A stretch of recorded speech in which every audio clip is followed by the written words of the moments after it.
Hey guys, tonight we're stepping back in time, all the way to the hushed, often misunderstood world of a Victorian asylum.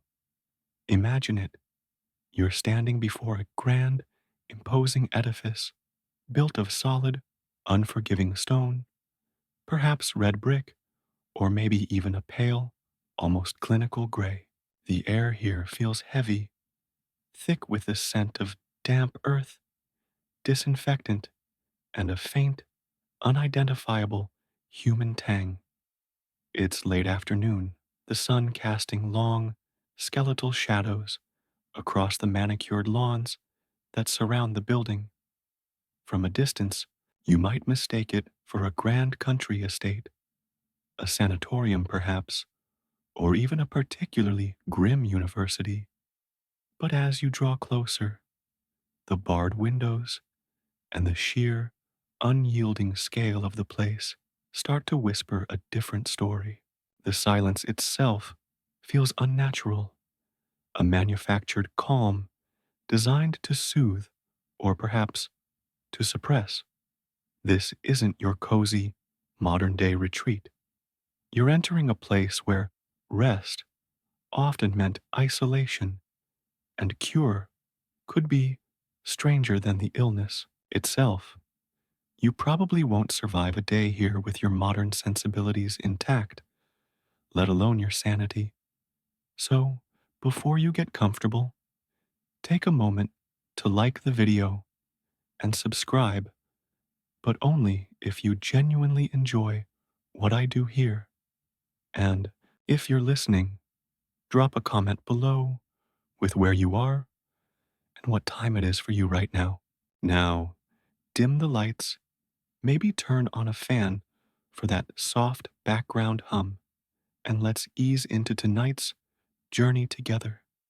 You notice the meticulously maintained gardens, a stark contrast to the whispered rumors of what goes on behind these walls.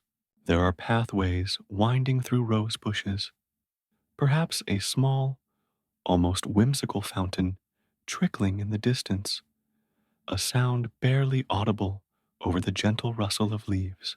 Yet, despite the veneer of tranquility, there's an underlying tension, a sense of something tightly controlled. You might spot a figure, dressed in dark, formal clothing, moving with a brisk purpose across the grounds, perhaps an attendant. Their movements are precise, almost robotic, betraying none of the casual strolls you might expect in a private garden. This is a place of order, above all else. The architecture itself speaks volumes.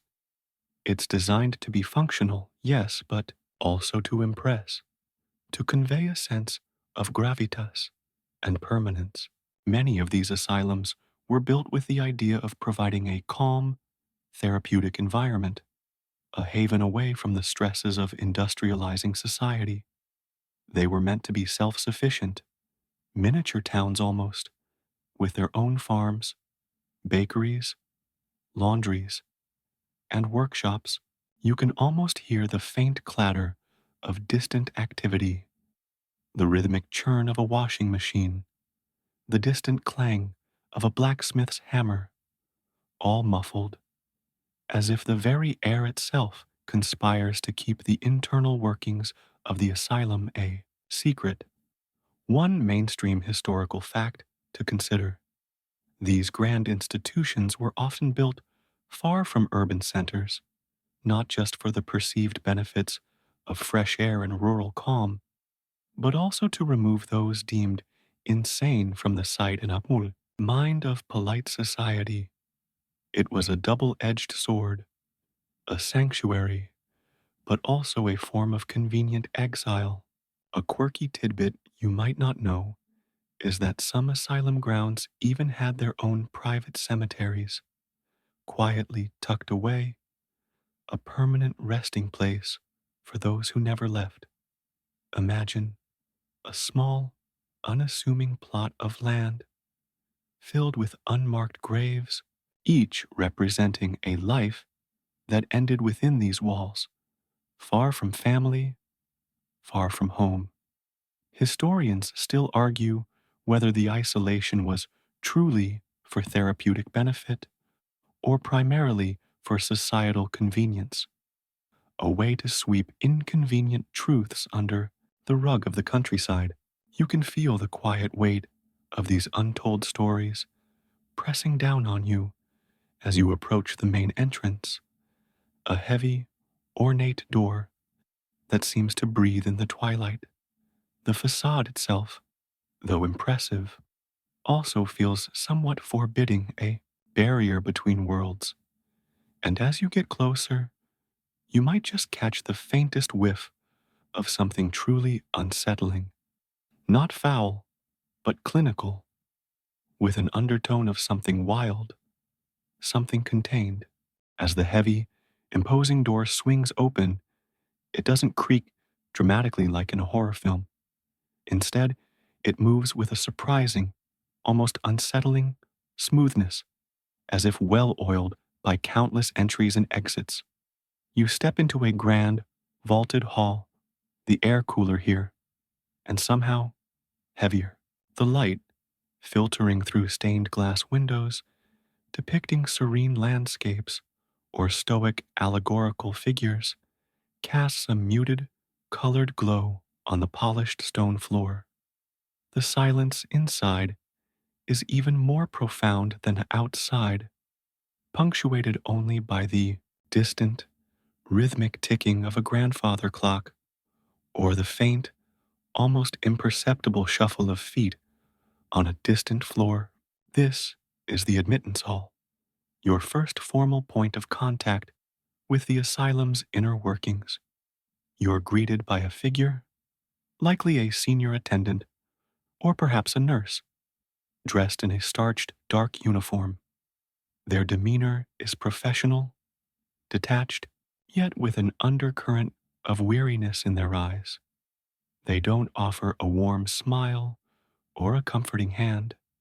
Instead, they hold a clipboard, its paper rustling softly as they review your hypothetical referral. This is where your journey truly begins, a journey into the labyrinthine bureaucracy of Victorian mental health care. You might be asked your name, your age, your supposed affliction.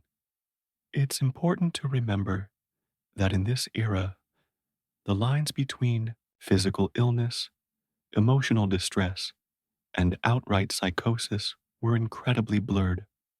Nervous exhaustion, hysteria, melancholia, or even moral insanity were common diagnoses, often vague enough to encompass anything from genuine mental illness to simply not conforming to societal expectations. The initial assessment is far from what we consider clinical today. There are no fancy MRI machines or detailed psychological profiles. Instead, it relies heavily on observation and the subjective interpretation of your behavior. You might be asked a series of seemingly simple questions. Do you sleep well? Do you have strange thoughts? Do you feel restless? But the answers are weighed against the prevailing medical and social norms of the time. For instance, if you were a woman who expressed strong opinions or desired a career outside the home, those very inclinations could be viewed as symptoms of hysteria or nervous debility. Imagine trying to explain your modern life, with its endless screen time and caffeine dependence, to a Victorian physician. You'd be locked up for sure, probably with a diagnosis of brain fever from excessive stimulation. One mainstream historical fact about admittance: many patients were committed not by doctors, but by their own families, often driven by a combination of genuine concern, social stigma, or in darker cases, a desire to rid themselves of an inconvenient relative.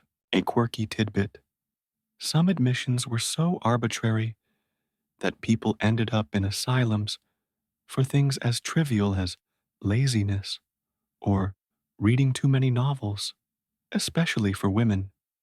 You can almost picture poor Aunt Mildred being whisked away for daring to read Jane Eyre after supper.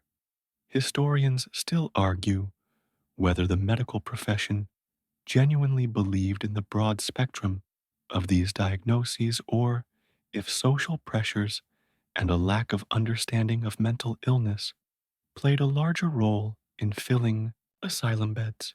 The air here feels heavy with these unanswered questions, the silent stories of lives redirected, sometimes permanently, by a single, often subjective, decision made in this very hall. You might hear the faint, muffled sound of a key turning in a lock from somewhere deeper within the building, a chilling reminder of the containment that awaits. Once the initial assessment is complete and a diagnosis, however vague, has been scribbled onto your intake form, you are gently, yet firmly, ushered deeper into the asylum's labyrinthine corridors. The grand entrance hall gives way to narrower passages, the air growing slightly less grand, more utilitarian. This is where the daily routine truly begins to unveil itself, a meticulously choreographed ballet of schedules designed to impose order on what was perceived as internal chaos. For those deemed mentally fatigued, routine was seen as a cornerstone of recovery, a constant, predictable rhythm against the tumultuous beat of their own minds. Your day, you'd quickly learn, begins brutally early. Often, the first bell would clang somewhere around 6 a.m., a jarring sound in the pre-dawn quiet, shattering any lingering dreams. There's no gentle waking. Instead, attendants would move through the dormitories, rousing patients with a firm, no-nonsense efficiency. You'd be expected to rise immediately, dress in your assigned uniform-like attire, often drab, coarse fabrics that offered little comfort or individual expression, and prepare for the day's first communal activity. Imagine the chill of a Victorian morning, the air still damp and cool, as you pull on ill-fitting garments, the scent of institutional soap and disinfectant already clinging to everything. There's a subtle irony here. You're meant to relax, but the very act of living is a constant, low-level stressor. Breakfast would be next, served in a large, echoing dining hall. The food, as we'll delve into later, was often bland and uninspired, designed for sustenance rather than enjoyment. You'd sit at long tables, the clatter of cutlery against plain crockery, the dominant sound, interspersed with quiet murmurs or, occasionally, a sudden, sharp outburst quickly quelled by an attendant. This is not a social hour. It's a regulated intake of calories. After breakfast, depending on your perceived condition and the asylum's philosophy, you might be directed to various activities. For some, this meant moral therapy, which was less about talking through your feelings and more about engaging in purposeful work. This could be anything from gardening on the asylum grounds, knitting and sewing for the women, or carpentry and shoemaking for the men. The idea was that useful occupation would distract the mind from its troubled thoughts and instill a sense of purpose. It was, in a way, the original mindfulness activity, though perhaps a little less voluntary. One mainstream historical fact is that daily routines in these asylums were incredibly rigid, far more so than even in many workhouses or prisons of the time. The belief was that strict adherence to a schedule would retrain the disordered mind into healthy patterns. A quirky tidbit: some asylums actually had their own printing presses, and patients might be employed setting type or binding books as a form of occupational therapy. You could literally be setting your mind straight, one letter at a time. Historians still argue whether the extreme regimentation was truly beneficial for patient recovery or if it merely served to make the asylum easier to manage and control. You might catch a glimpse of the vast internal clock system, its wires stretching through the walls, dictating every second of every patient's day, a mechanical heart beating out the rhythm of their constrained lives. With the strict daily routine firmly established, you'd soon encounter the various therapeutic interventions of the Victorian asylum. Now, forget everything you know about modern psychiatry. No comfy couches, no talking about your feelings, and certainly no prescription pads for happy pills. Instead, you'd be subjected to a range of treatments that, by today's standards, swing wildly between quaintly benign and outright disturbing. The prevailing philosophy of the time, especially in the earlier Victorian period, was moral therapy. This wasn't about morality in the sense of right or wrong, but rather about restoring a person's moral faculties through a structured environment, kindness, purposeful activity, and religious instruction. The idea was that mental illness often stemmed from a disordered life, and a highly ordered, morally upright environment would set you straight. So, part of your therapy might involve long, supervised walks in the asylum's extensive grounds, tending to gardens, or participating in quiet, contemplative activities like reading from improving texts. It sounds rather pleasant, almost like a spa retreat, doesn't it? Except, of course, for the fact that you're not there by choice and your every move is being observed and analyzed. You'd be encouraged to engage in polite conversation, to practice self control, and to avoid any outbursts or eccentric behavior. It was all about conformity and the suppression of anything deemed unladylike or unmanly. If you were prone to fits of pique, for instance, you'd be gently but firmly reminded to compose yourself, perhaps with a stern look or a quiet word from an attendant. However, as the Victorian era progressed and asylums became more overcrowded and less individual focused, the more active and sometimes bizarre treatments began to gain prominence. We're talking hydrotherapy, for instance. This involved the use of water in various ways, from cold plunges, a truly invigorating start to the day, I'm sure, guaranteed to shock you into sanity, to prolonged warm baths designed to soothe agitated nerves. Imagine being submerged in a tub for hours on end, the water slowly cooling, your skin wrinkling, all in the name of a cure. Then there was the electrotherapy, albeit in its very nascent stages, where mild electric currents were applied to the body, sometimes even to the head. It was believed to stimulate the brain and nerves, though the actual mechanisms were poorly understood.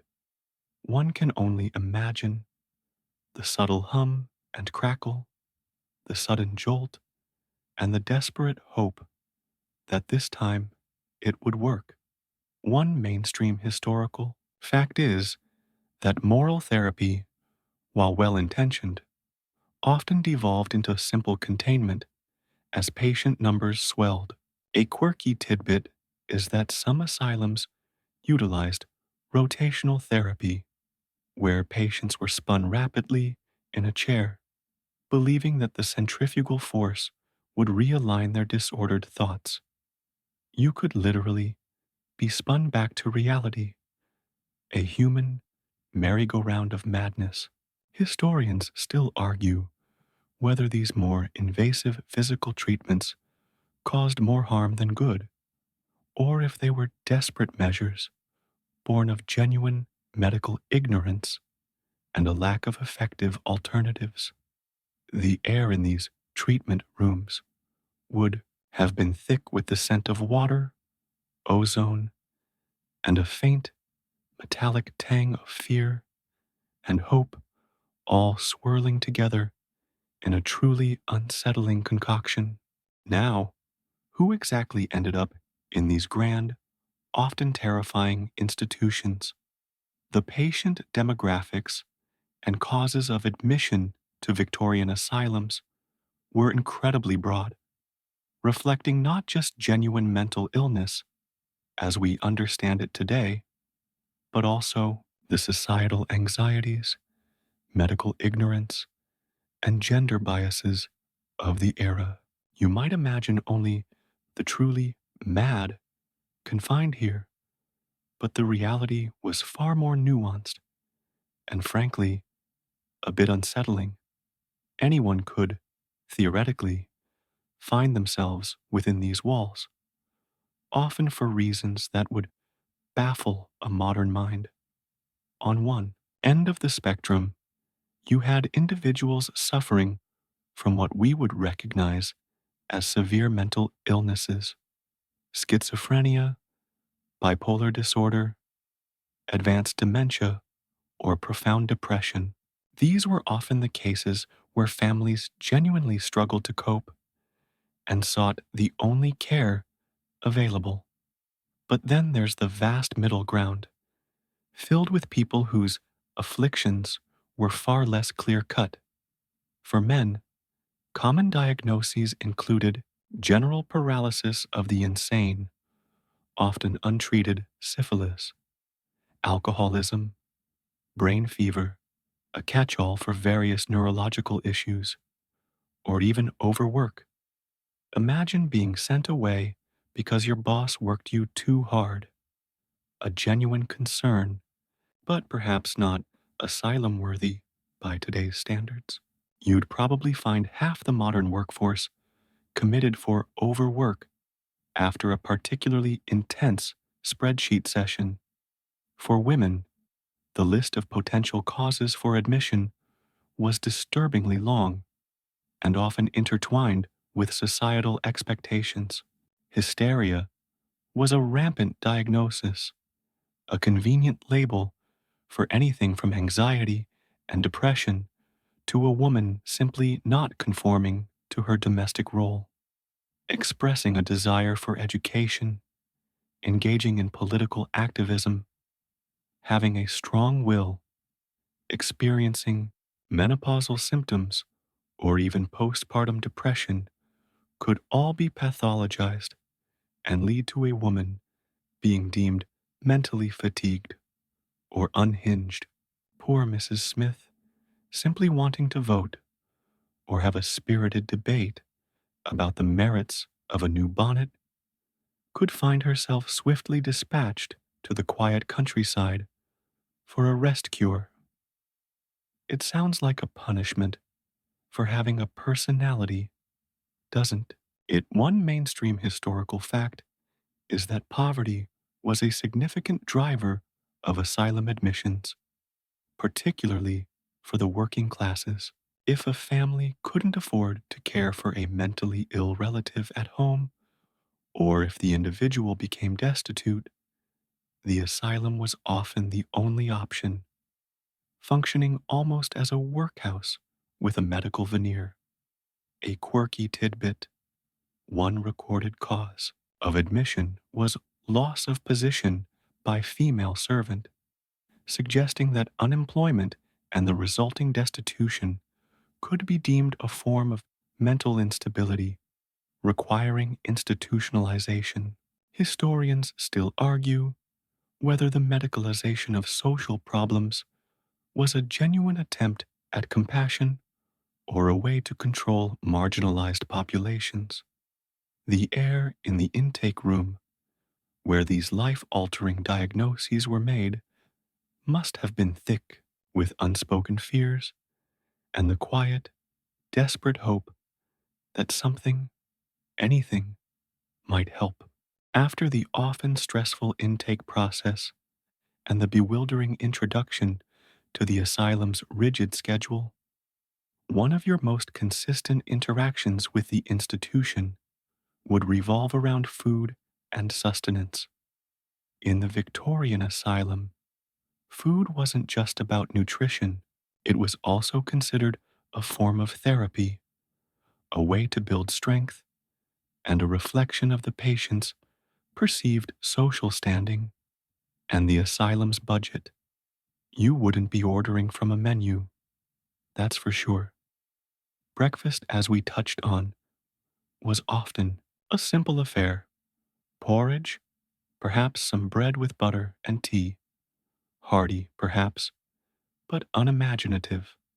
Lunch, the main meal of the day, would usually feature a rotation of boiled meats, beef, mutton, or sometimes pork, served with potatoes and other root vegetables.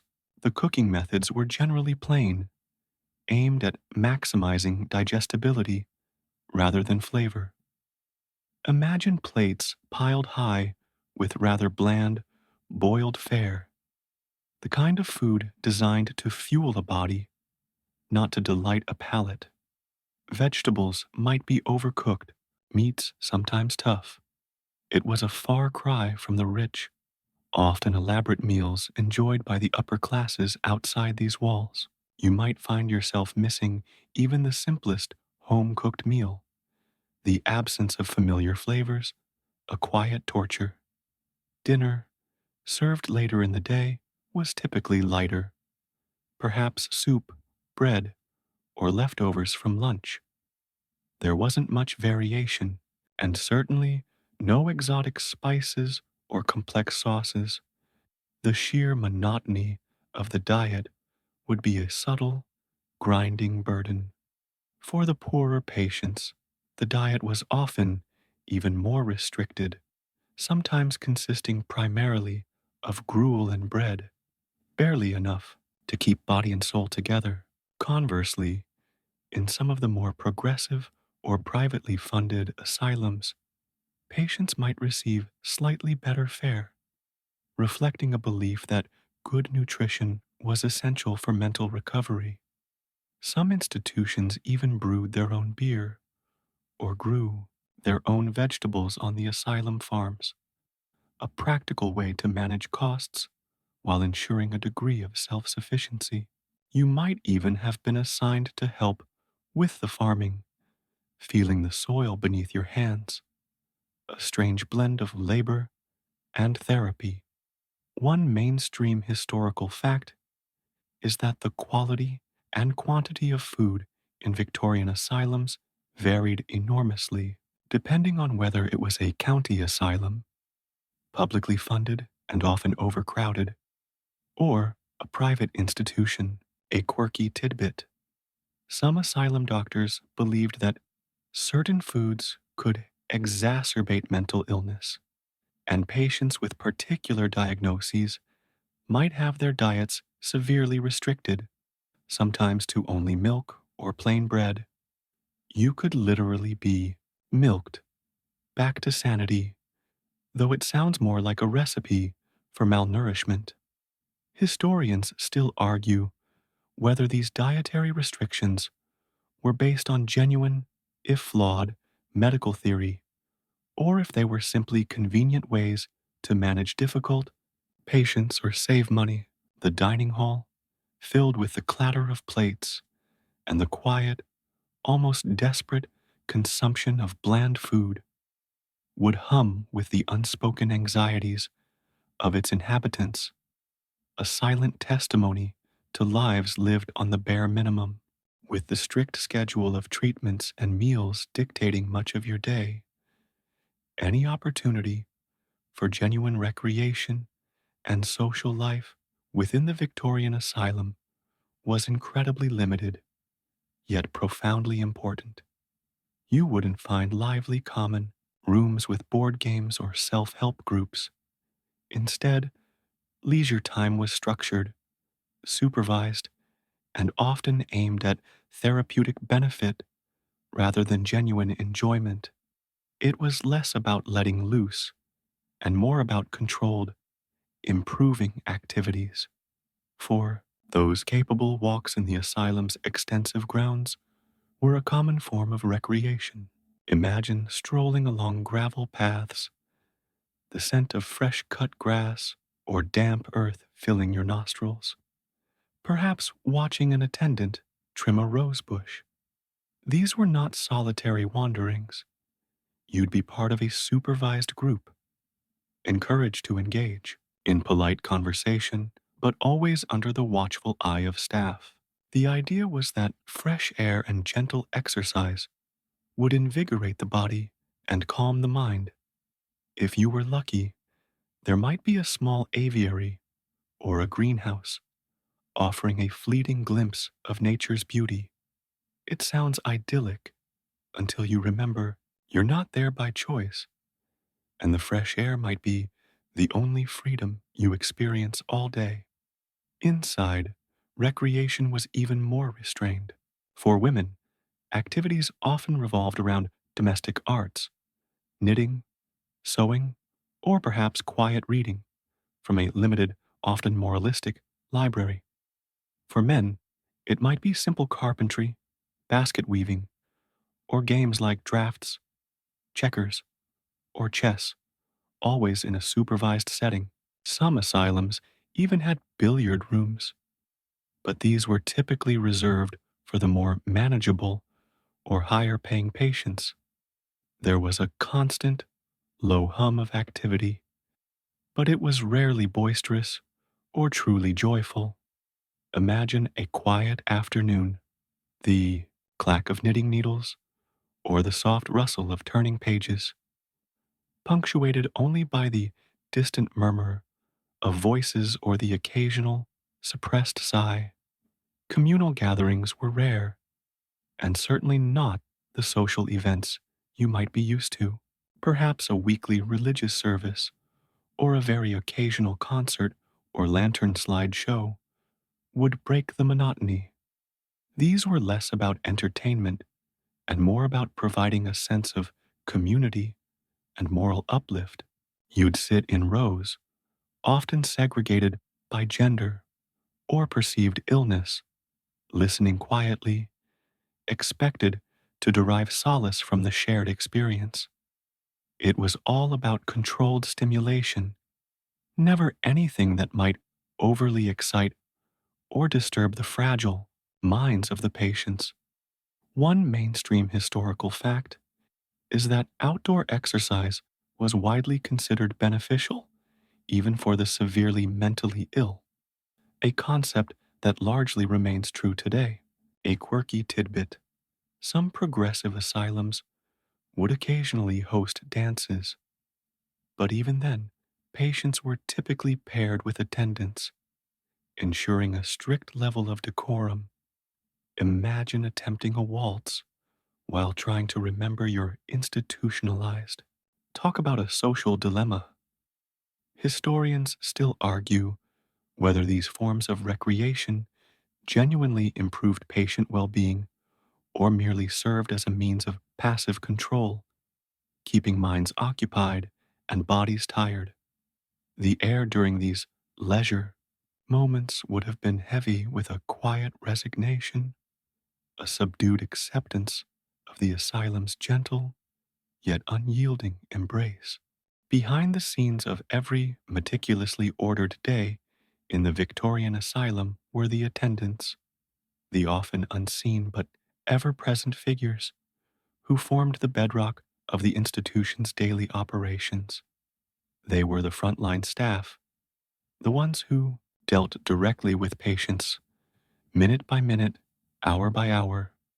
Their role was incredibly demanding, often thankless, and crucial to maintaining the asylum's strict regimen.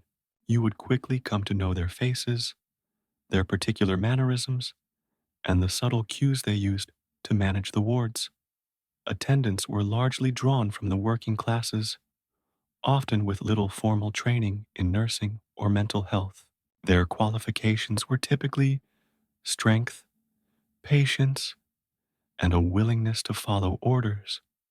They were essentially custodians, nurses, and occasionally informal therapists, all rolled into one. Their shifts were long, their pay modest, and the emotional toll of dealing with severe mental illness on a daily basis was immense.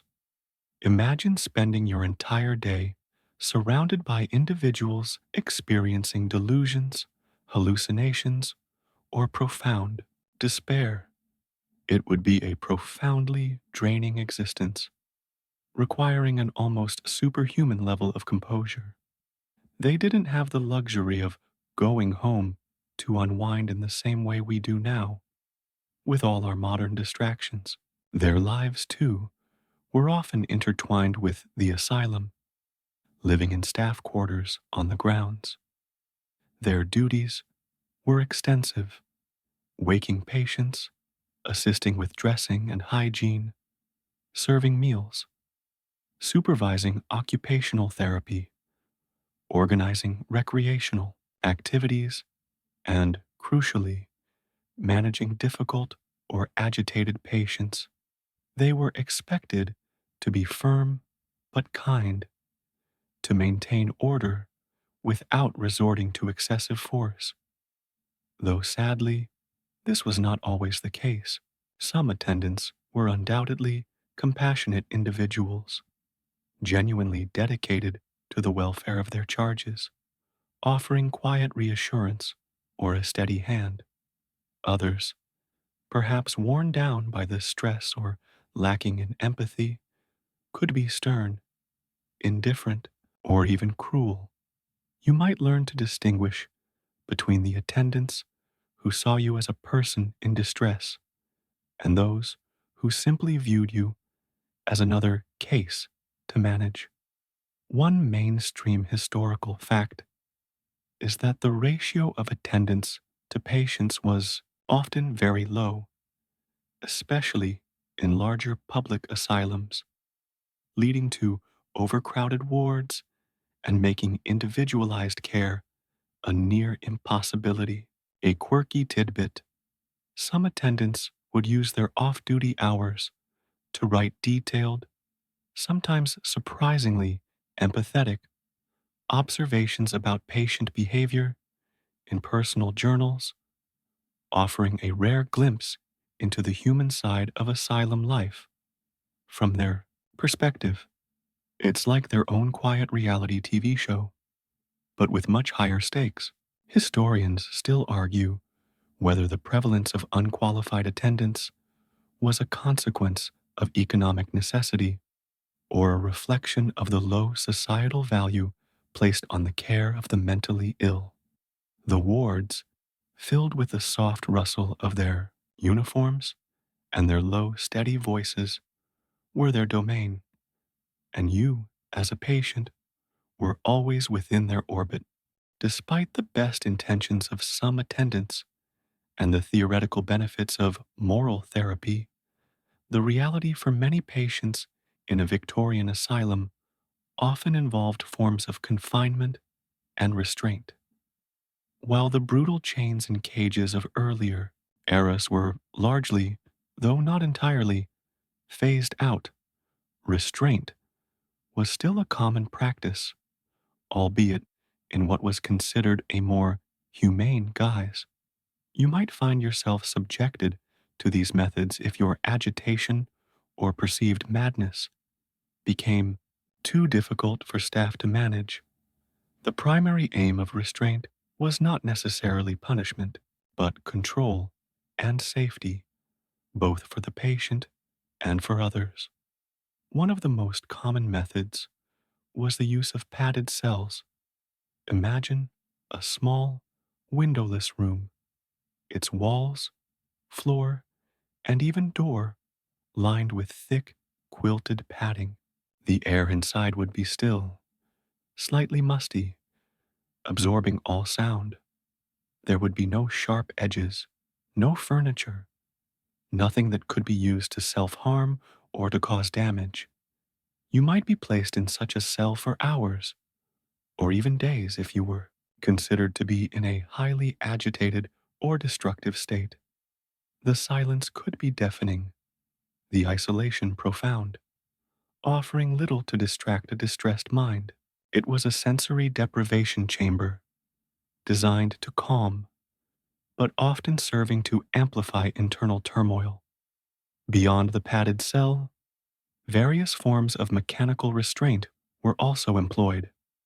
The straitjacket, or camisole, was perhaps the most iconic. This was a strong canvas garment, often with long sleeves that crisscrossed behind the back, effectively pinning your arms to your sides. While intended to prevent self injury or attacks on others, the feeling of being so utterly confined, unable to use your hands, would be deeply unsettling. You might find yourself lying on a bed, secured by canvas straps across your chest and limbs, unable to move beyond a twitch of your fingers or toes. There were also restraint chairs, often heavy wooden contraptions with straps, designed to keep a patient upright and immobile. Imagine being strapped into one for hours, the wood digging into your flesh, your mind racing, while your body remains cruelly still.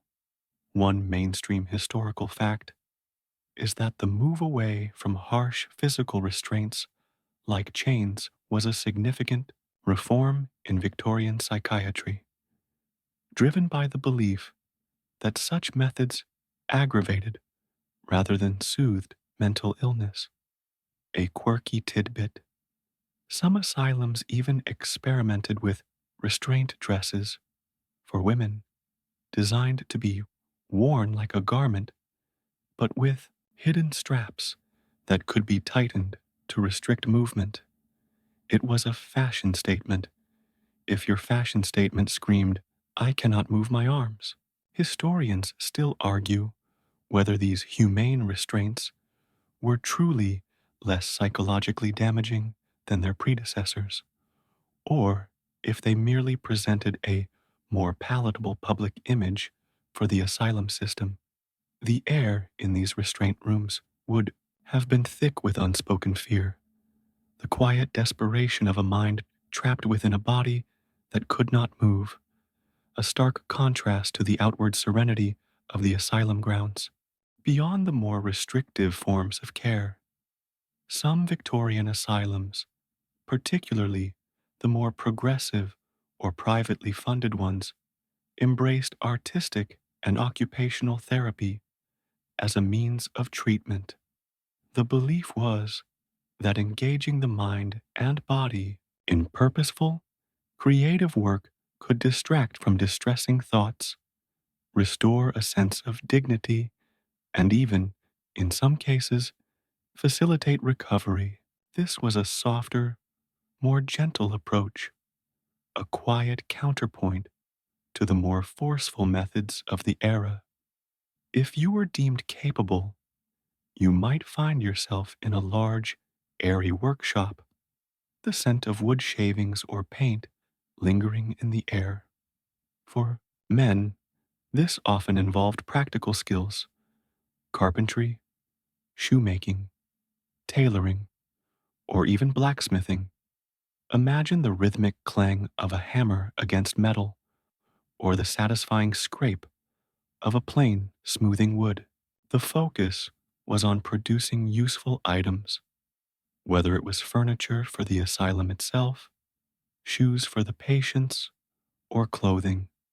This wasn't just busy work, it was often highly skilled labor, providing a sense of achievement and perhaps a glimpse of a productive future. You might even find a quiet satisfaction in seeing a raw piece of timber slowly transform into a functional chair, a tangible proof of your continued ability. For women, the occupational therapy typically revolved around domestic arts and crafts. Sewing, knitting, weaving, and embroidery were common. Imagine the soft click of knitting needles, the gentle whir of a spinning wheel, or the vibrant threads slowly forming a pattern under your fingers.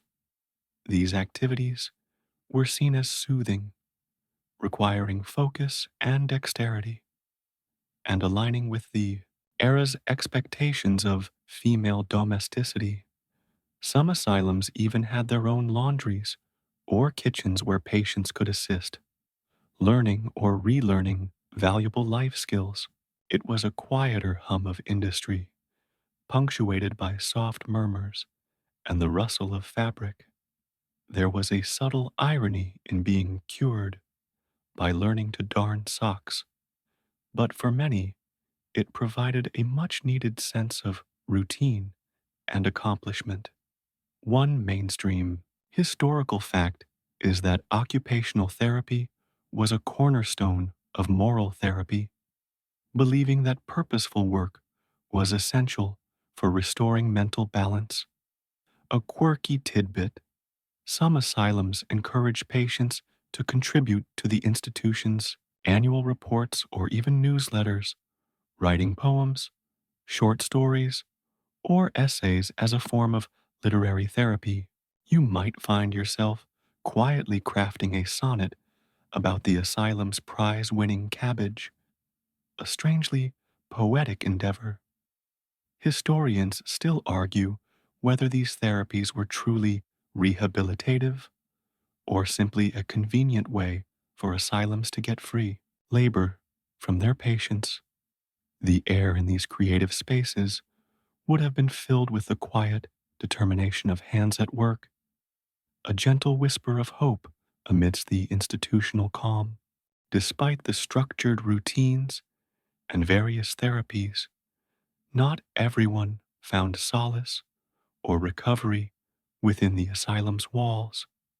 For some, the overwhelming desire for freedom led to attempts at escapes, while for many more, their journey simply ended in quiet, often tragic confinement. The asylum was a place of last resort for many, and leaving it was rarely a simple matter of walking out the front door. An escape from a Victorian asylum was not a daring, dramatic movie scene with explosions and rooftop chases. Instead, it was usually a quiet, desperate act, often born of opportunity and sheer willpower. Patients might attempt to slip past a distracted attendant during an outdoor recreation period, scale a low wall at the edge of the grounds, or even patiently pick a lock with a smuggled tool. Imagine the pounding heart, the surge of adrenaline as you tried to blend into the shadows or dart across an open field, hoping to remain unnoticed. The success rate was low, however, and the outside world offered little comfort for someone with no resources, no money, and often no family willing to take them back. If caught, the consequences were not typically physical punishment, but rather stricter supervision, more frequent restraints, or perhaps a longer stay in a padded cell. The asylum was designed to contain, and its systems were remarkably efficient at retrieving its errant residents. For the vast majority, escape was never an option, or perhaps never even a thought. Their stories often ended within the asylum itself, sometimes after years, even decades, of confinement. Deaths were not uncommon, often due to physical ailments exacerbated by underlying conditions or simply the natural progression of age and illness.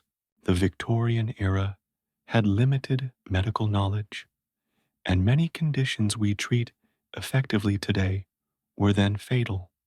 The asylum's own cemetery, as mentioned earlier, was a quiet testament to these unheralded endings. Imagine the silent procession, a simple wooden coffin, a few attendants, and perhaps no family present. The final journey across the quiet grounds to a lonely, unmarked grave. It was a stark reminder of the asylum's role as both caregiver and final resting place.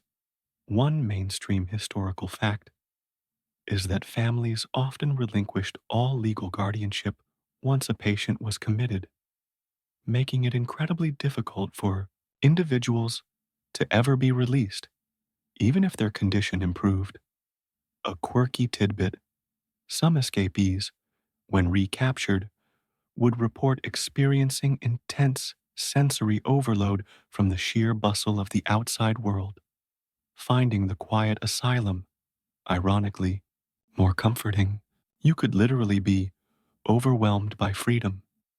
Historians still argue whether the long term confinement of many patients was genuinely therapeutic or simply a convenient way for society to forget its undesirables. The walls of the asylum held countless untold stories of lives lived and often ended in quiet obscurity, a testament to both the desperation of the times and the resilience of the human spirit. While everyone in the Victorian asylum faced unique challenges, the experiences of women were often distinctly shaped by the pervasive societal norms and medical biases of the era. If you were a woman in Victorian society, your path to the asylum could be a far wider and more treacherous one, often predicated on factors that had little to do with genuine mental illness. The concept of female hysteria was a ubiquitous and incredibly vague diagnosis that could encompass almost any symptom deemed inconvenient, rebellious, or simply not conforming to the idealized image of the docile domestic woman. Everything from anxiety, depression, insomnia, and irritability to a desire for education, artistic expression, or even just feeling tired could be attributed to a wandering uterus or an overstimulated nervous system. Imagine merely expressing a strong opinion at the dinner table or admitting you found household chores tedious, and suddenly finding yourself labeled hysterical and earmarked for a rest cure in a secluded institution. It was a convenient way to silence women who challenged the rigid gender roles of the time. You can almost hear the sigh of relief from an exasperated husband as he declared his wife fatigued by too much thinking.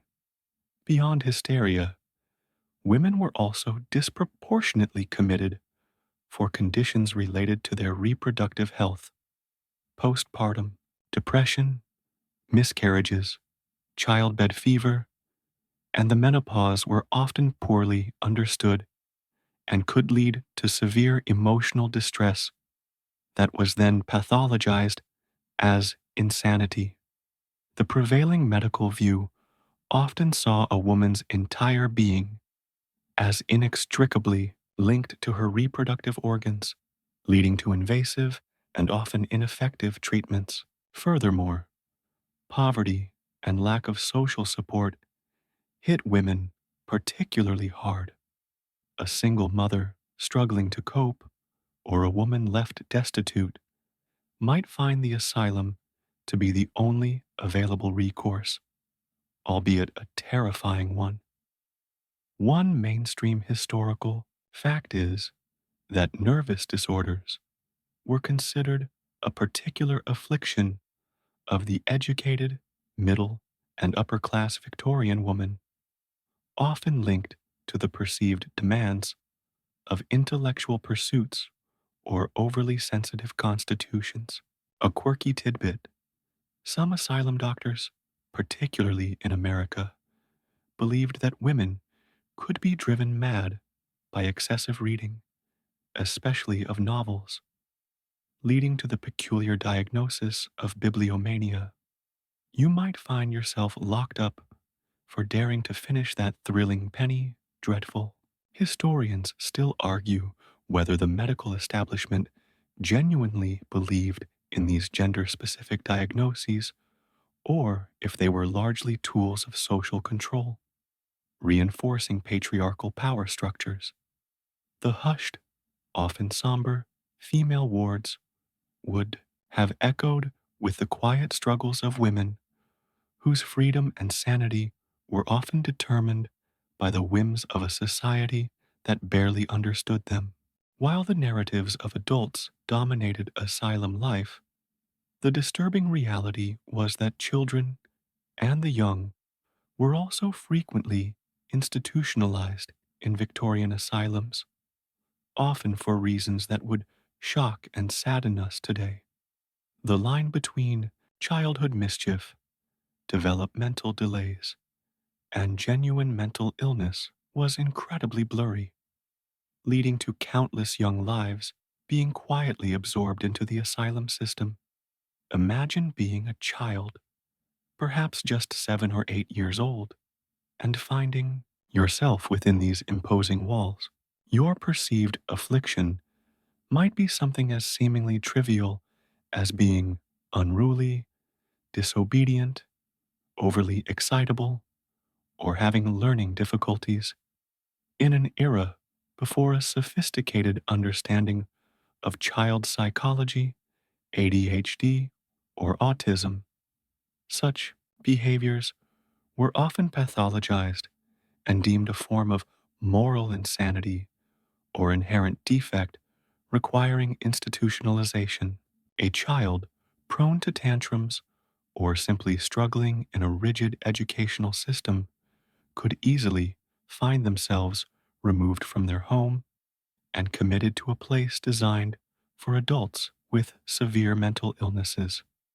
It truly makes you wonder if half the kids on a playground today would be locked up for excessive boisterousness or attention seeking behaviors. Life for children in these asylums was particularly bleak. They were often housed in adult wards, exposed to severe mental illness, and subjected to the same rigid routines and basic treatments as their adult counterparts. There was little, if any, specialized education or play. Their days would be filled with the same bland food, the same monotonous chores, and the same watchful eyes of attendants. The few records that exist speak of young patients sitting quietly, withdrawn, or conversely, acting out in frustration, only to be met with restraint. It was a profound loss of childhood, replaced by the grim realities of institutional life.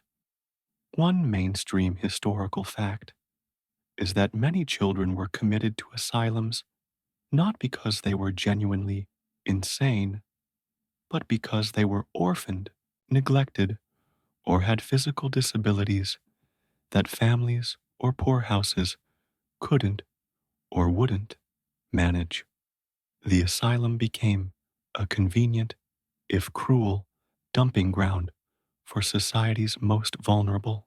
A quirky tidbit: some asylum records show admissions for children as young as 3 years old, sometimes for simply being too emotional or difficult to manage at home.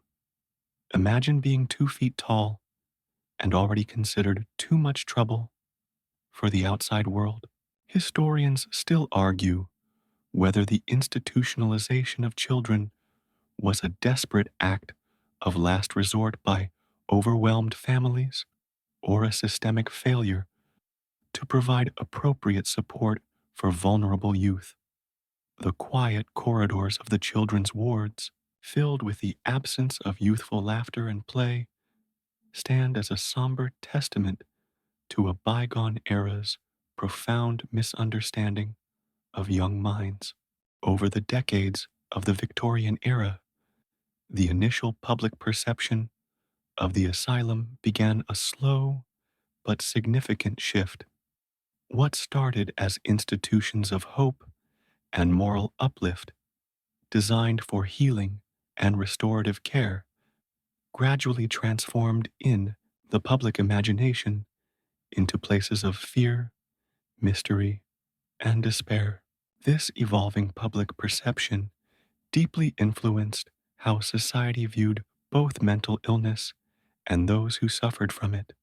In the early Victorian period, the establishment of large, purpose built asylums was often seen as a sign of enlightened progress.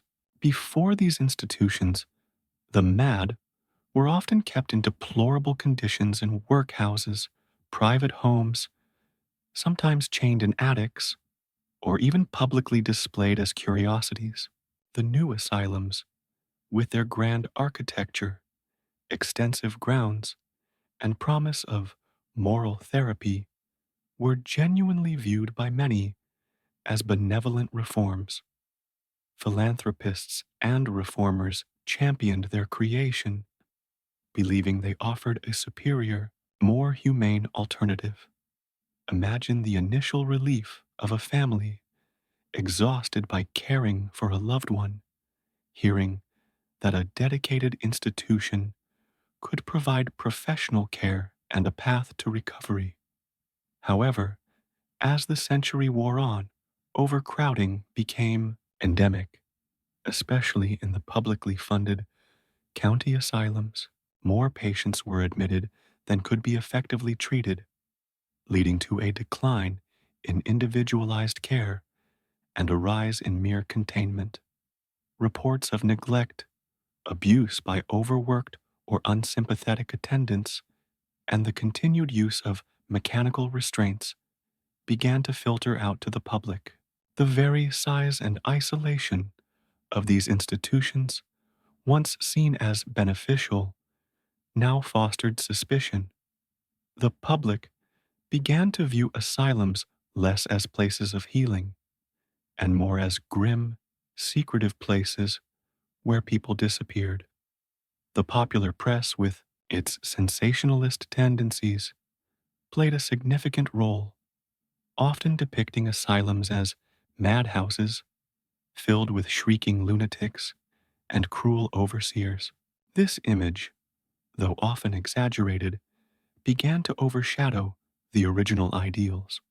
One mainstream historical fact is that the sheer number of admissions, far outstripping the number of discharges, led to many asylums becoming effectively custodial institutions rather than curative ones.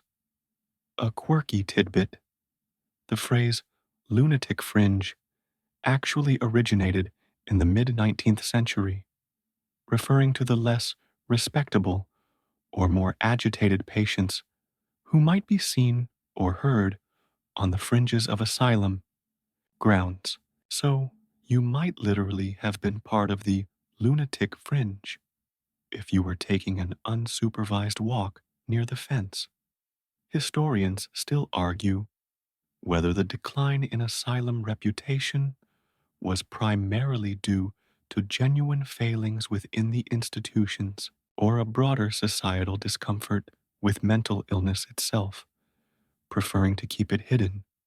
The whispered rumors and sensationalized stories began to paint a picture of the asylum not as a sanctuary, but as a silent, terrifying fortress, a place where people were sent to be forgotten.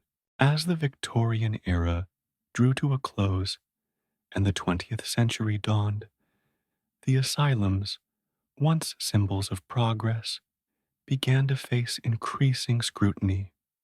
The legacies and modern mental health practices we have today are profoundly shaped by the triumphs and, more often, the profound failures of these historical institutions. Understanding their evolution helps us grasp the long, winding road to contemporary mental health care.